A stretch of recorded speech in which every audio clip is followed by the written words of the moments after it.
କୃଷ୍ଣଙ୍କ ଶିକ୍ଷା ଲାଭ। କୃଷ୍ଣଙ୍କ ସମୟରେ ଶିକ୍ଷା ବ୍ୟବସ୍ଥା ଅତି ଉଚ୍ଚ ସ୍ତରର ଥିଲା। ବିଦ୍ୟାର୍ଥୀମାନେ ଗୁରୁଗୃହରେ ରହି ଶିକ୍ଷା ଲାଭ କରୁଥିଲେ। ବ୍ରାହ୍ମଣ, କ୍ଷତ୍ରିୟ, ବୈଶ୍ୟ ଓ ଏ ତିନି ବର୍ଣ୍ଣର ବିଦ୍ୟାର୍ଥୀ ଶିକ୍ଷା ଲାଭ କରୁଥିଲେ।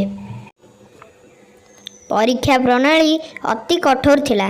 ଜ୍ଞାନର ଅନ୍ୱେଷଣରେ ବିଦ୍ୟାର୍ଥୀମାନେ ଏକାଗ୍ର ଚିତ୍ତରେ ସାରା ଜୀବନ ମଧ୍ୟ ଅତିବାହିତ କରୁଥିଲେ। ବୈଦିକ ମତରେ ଉଚ୍ଚତମ ଶିକ୍ଷା ହିଁ ତପସ୍ୟା। ଗୁରୁଙ୍କ ଆଜ୍ଞାରେ ହିଁ ଛାତ୍ରର ଶିକ୍ଷା ସମ୍ପୂର୍ଣ୍ଣ ହେଉଥିଲା ଓ ବିଦ୍ୟାର୍ଥୀ ଗାର୍ହସ୍ଥ୍ୟ ଆଶ୍ରମକୁ ଫେରି ଆସୁଥିଲେ। କୃଷ୍ଣଙ୍କ ଶିକ୍ଷା ଲାଭ ବିଷୟରେ ମହାଭାରତରେ କୌଣସି ବର୍ଣ୍ଣନା ନାହିଁ। ଭୀଷ୍ମ କୃଷ୍ଣଙ୍କୁ ଏ ପୃଥିବୀର ଶ୍ରେଷ୍ଠ ଜ୍ଞାନୀ, ନୀତିଶାସ୍ତ୍ର ନିପୁଣ ଓ ବେଦଜ୍ଞ ବୋଲି ବର୍ଣ୍ଣନା କରିଛନ୍ତି। କୃଷ୍ଣ ମହାଭାରତରେ ନିଜେ କହିଛନ୍ତି ଯେ ସେ 10 ବର୍ଷ ହିମାଳୟରେ ତପସ୍ୟା କରିଥିଲେ, ଅର୍ଥାତ୍ ସର୍ବୋଚ୍ଚ ଶିକ୍ଷା ଲାଭ କରିଥିଲେ।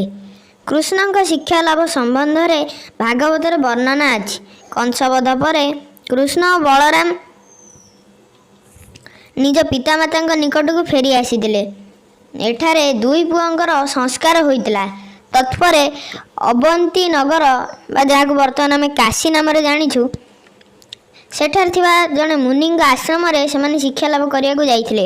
ସେ ମୁନିଙ୍କ ନାମ ହେଉଛି ସନ୍ଦୀପନୀ।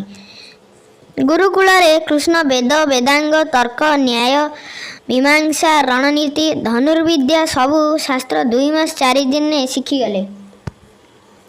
ଗୁରୁ ଦକ୍ଷିଣା ସ୍ୱରୂପ ରାମକୃଷ୍ଣ ଗୁରୁଙ୍କର 12 ବର୍ଷ ତଳେ ମରିଯାଇଥିବା ପୁତ୍ରକୁ ଯମପୁରରୁ ଉଦ୍ଧାର କରି ଆଣିଥିଲେ ବୋଲି ଭାଗବତରେ ବର୍ଣ୍ଣନା ଅଛି।